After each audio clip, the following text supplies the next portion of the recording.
اللہ تعالیٰ نے میاں بیوی کو ایک دوسرے کا لباس بنایا ہے. لباس عیوب دکھاتا ہے یا چھپاتا ہے؟ بولتے کیوں نہیں؟ کس قدر بے غیرتی بے شرمی کی بات ہے. آپ دنیا کے سامنے آ کے اپنی بیوی کو ذلیل کر رہے ہو, دنیا کے سامنے آ کے بتا رہے ہو وہ ایسی ہے وہ ویسی ہے. کوئی شرم نہیں ہے آپ کو؟ اور پھر لیبل آپ لگا رہے ہو اسلام کا کہ اس کو میں چھوڑوں گا اور 4 کروں گا کیونکہ اسلام نے آپ کو اس کی اجازت دی ہے کہ آپ اپنی پردے دار بیوی کو دنیا کے سامنے ذلیل کرو. تو ایسے لوگوں کا بائیکاٹ کرنا چاہیے. اور ماڈرن لڑکیوں سے شادی کا جس کو شوق ہے نا وہ دوستیاں لگا لے, وہ شادی بولو. اسلام جب 4 کی آپ کو ترغیب دیتا ہے تو اسلام میں ترغیب ماڈرن اور بے پردہ لڑکیوں سے شادی کی ہے یا پردے دار سے شادی کی ہے, حیادار سے شادی کی؟ اچھا, جس چیز کو وہ برائی کے طور پر پیش کر رہے ہیں نا میری بیوی میں یہ برائی, وہ اصل میں اچھائی ہے. وہ کیا ہے؟ عورت کا سادہ ہونا تو اچھائی ہے. تو وہ سورہ نور کی آیتیں اب سمجھ میں آئی ہمیں. الطیبات للطیبین والطیبون للطیبات. اللہ کہتے ہیں پاکیزہ مرد پاکیزہ عورتوں کے لیے اور پاکیزہ عورتیں پاکیزہ مردوں کے لیے. والخبیثات للخبیثین والخبیثون للخبیثات. ناپاک مرد ناپاک عورتوں کے لیے اور ناپاک عورتیں ناپاک مردوں کے لیے. بالکل بہترین بات ہو گئی. جس کو سورہ نور کی آیتوں کا مطلب سمجھ میں نہ آتا ہو نا تو اس ٹک ٹاکر کو دیکھ لے, سمجھ میں آ جائے گا. تو میں ایسا کر رہا تھا کہ بعض دفعہ مرد اپنی بیسک ذمہ داری پوری نہیں کر رہا, پھر جب عورت چیختی ہے چلاتی ہے تو پھر اس کو اسلام کیا کہتا ہے؟ بیوی شوہر کی اطاعت کرے. اگر سردے کا حکم ہوتا تو بیوی کو حکم دیا جاتا. اس سے گھر میں فساد پیدا ہوتا ہے. بھائی بات کچھ اور ہے, آپ اس پہ لیبل کچھ اور لگا رہے ہو. تو خوب سمجھ لو اس پوری بات کا حاصل کیا نکلا کہ اپنی ذمہ داریوں کو نہ پہچاننا اور پھر ان ذمہ داریوں کو ادا نہ کرنا, یہ فساد کا سب سے بڑا سبب ہے. سمجھتے ہو کہ نہیں سمجھتے؟ آپ کو پتا ہونا چاہیے میری ذمہ داریاں. آج کل لوگوں کو پتہ ہی نہیں میری ذمہ داریاں کیا ہیں. میری ذمہ داریاں کیا ہیں؟ جب آپ کو اپنی ذمہ داری ہی کا نہیں پتا تو آپ کو کیسے پتا چلے گا صحیح کون ہے غلط کون ہے؟ دیکھو ایک میں مثال دیتا ہوں. ایک بندہ آیا آپ کے پاس اور کہنے لگا 1 لاکھ روپے آپ مجھے دے دو. آپ اس کو منع کر دو گے تو کیا یہ ظلم کہلائے گا؟ نہیں کہلائے گا, کیونکہ آپ کو پتا ہے میں کوئی ذمہ دار تھوڑی ہوں اس کو 1 لاکھ روپے دینے کا. لیکن اس نے کوئی پرانی فائل نکالی اور اس نے کہا کہ آپ نے فلاں چیز مجھ سے خریدی تھی اور پیسہ دینے آپ بھول گئے تھے, تو یہ دیکھو اس کا ثبوت ہے, اور اس نے ثابت کر دیا کہ آپ کے ذمہ 1 لاکھ ہیں. اب 1 لاکھ روپے نہ دینا ظلم ہے یا نہیں ہے؟ تو نالج میں آ گیا آپ کے کہ بھائی یہ میری ریسپانسبلٹی ہے, یہ میری ذمہ داری ہے, یہ تاوان ہے میرے اوپر.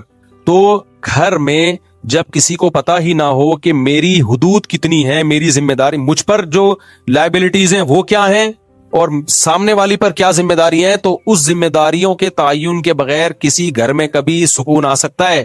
بولو نہیں. اور لبرل لوگوں کے ہاں سب سے بڑا مسئلہ یہی ہے. ان کمبختوں کو بیچاروں کو پتہ ہی نہیں ہوتا کہ میری ذمہ داری کیا ہے اور میری وائف کی ذمہ داری کیا ہے. کیونکہ یہ آدھے مسلمان سوسائٹی کو لے کے چل رہے ہوتے ہیں, آدھے گوروں کو لے کے چل رہے ہوتے ہیں, نہ ادھر کے نہ ادھر کے.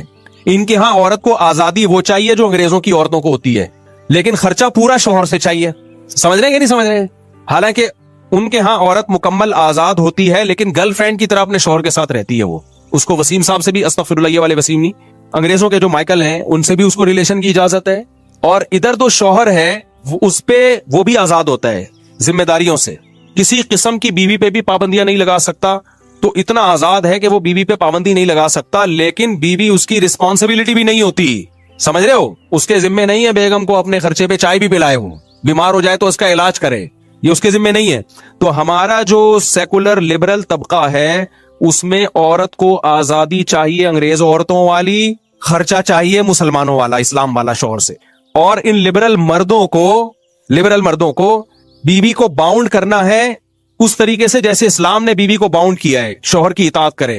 لیکن بیوی کے حقوق سے آزاد ایسے ہونا ہے جیسے انگریز آزاد ہیں. بنے کیوں کر جو ہو سب کار الٹا, ہم الٹے یار الٹا بات الٹی, ہم الٹے بات الٹی یار الٹا.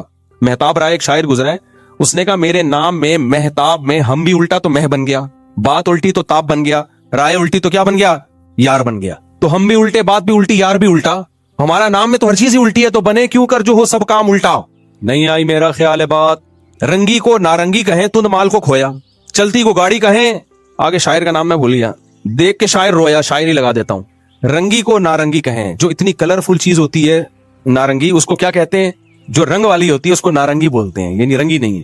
اور تند مال, جو خوب دودھ کو پکا کے اس کا جو مال نکالا جاتا ہے اس کو کہتے ہیں کھویا, یعنی کچھ بھی نہیں آیا اس میں. حالانکہ اسی اصل تو یہی تھا دودھ میں, اس کے بغیر دودھ نے سب کچھ کھو دیا, لیکن اس کو کھویا کہہ رہے ہوتے ہیں. اور جو چیز ہمیشہ چلتی ہے اس کو کہتے ہیں گاڑی, یعنی گاڑ دیا زمین میں اس کو. تو کہتے ہیں جب شاعر نے یہ سب کچھ دیکھا تو رویا کہ یار یہ مارکیٹ میں ہو کیا رہا ہے.